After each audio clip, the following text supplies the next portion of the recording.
Fitomedicine AS1 Farmasi 2020. Kelompok 3 dengan anggota Reski Nur Aziz 8214-20008, Nur Utami Pobela 8214-20021, Sri Noviani Tolulu 8214-20114.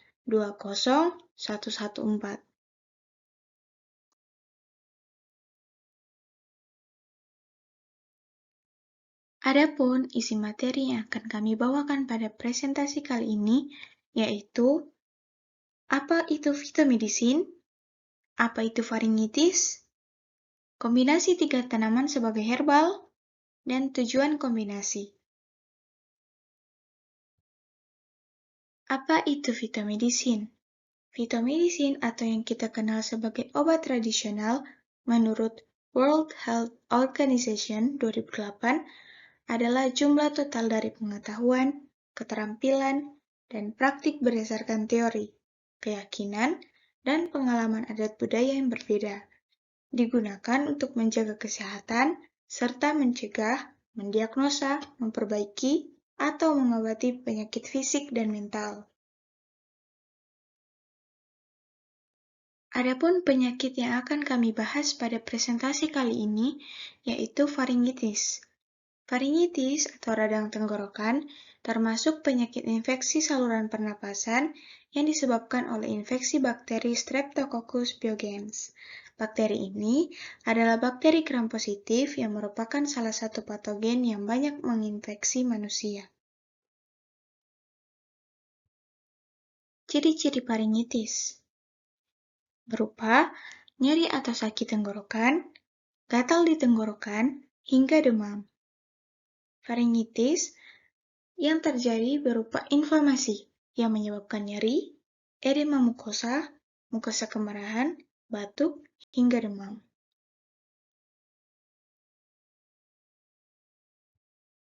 Selanjutnya, kombinasi tanaman untuk pengobatan faringitis.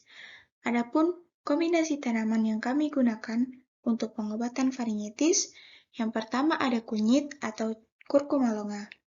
Yang kedua ada jeruk nipis atau Citrus aurantifolia.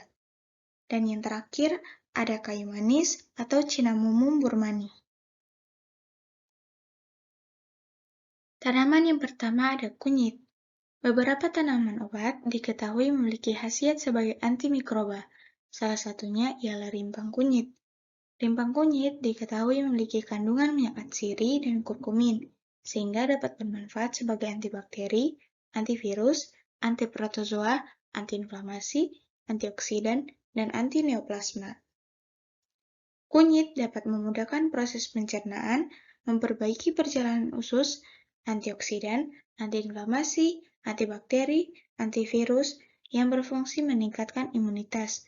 Anggraini dan kawan-kawan 2020. Manfaat kunyit. Secara empiris, kunyit telah dikenal di banyak negara sebagai sumber makanan penting. Di samping penggunaannya dalam obat tradisional sebagai antiseptik, penyembuhan luka, dan antiinflamasi. Sedangkan secara ilmiah, penelitian yang dilakukan oleh Muhammad 2015 menunjukkan bahwa aktivitas antibakteri kurkumin terhadap bakteri gram positif yaitu Streptococcus mutans dan Streptococcus pyogenes, masing-masing dengan diameter zona hambat sebesar 9,7 mm dan 10,2 mm.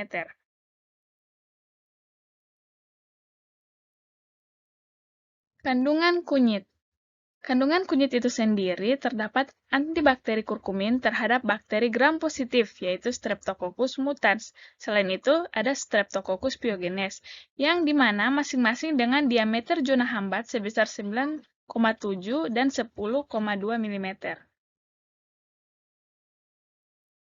Tanaman yang kedua yaitu jeruk nipis.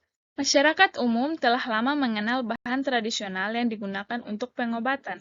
Salah satu jenis bahan tradisional yang digunakan sebagai pereda demam adalah jeruk nipis.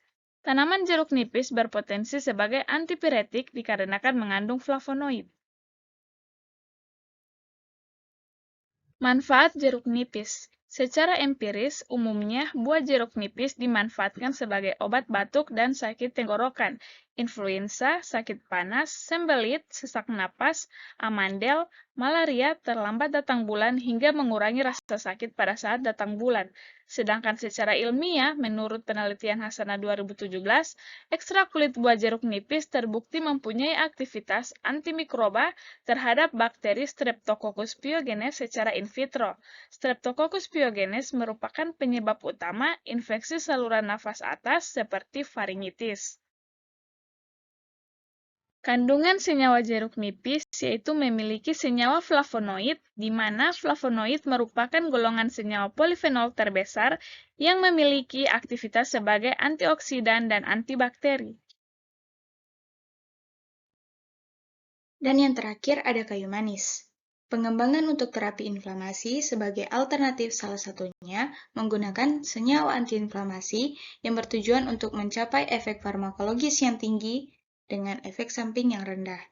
Salah satu tanaman yang dapat dimanfaatkan adalah tanaman kayu manis. Secara empiris, kulit batang kayu manis juga dapat dimanfaatkan dalam pengobatan tradisional, seperti obat anti diare, sakit tenggorokan, kejang perut, dan untuk mengurangi sekresi pada perut. Kayu manis juga memiliki aktivitas sebagai antioksidan. Sedangkan secara ilmiah, hasil penelitian didapatkan bahwa ekstrak kulit kayu manis memiliki kemampuan sebagai antibakteri terhadap Streptococcus pyogenes dan E. coli. Hal ini disebabkan adanya kandungan zat aktif dalam kulit kayu manis yang diduga memiliki efek antibakteri yaitu eugenol. Kandungan kayu manis berdasarkan penelitian didapatkan bahwa ekstrak kulit kayu manis memiliki kemampuan sebagai antibakteri terhadap Streptococcus pyogenes dan E. coli. Hal ini disebabkan adanya kandungan zat aktif dalam kulit kayu manis yang diduga memiliki efek antibakteri yaitu eugenol.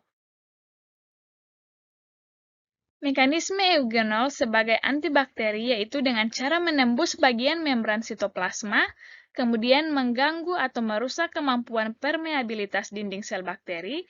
Selain itu, sifat hidrofobik atau tidak larut dalam air yang dimiliki oleh senyawa eugenol itu sendiri lebih memudahkan atau menembus lipopolisakarida dari membran sel bakteri dan mengubah struktur dinding sel yang berubah kemudian menyebabkan kebocoran pada bagian intrasel, sehingga menghambat pertumbuhan bakteri. Kemampuan inilah akhirnya ekstrak minyak cengkeh dapat dijadikan sebagai antibakteri.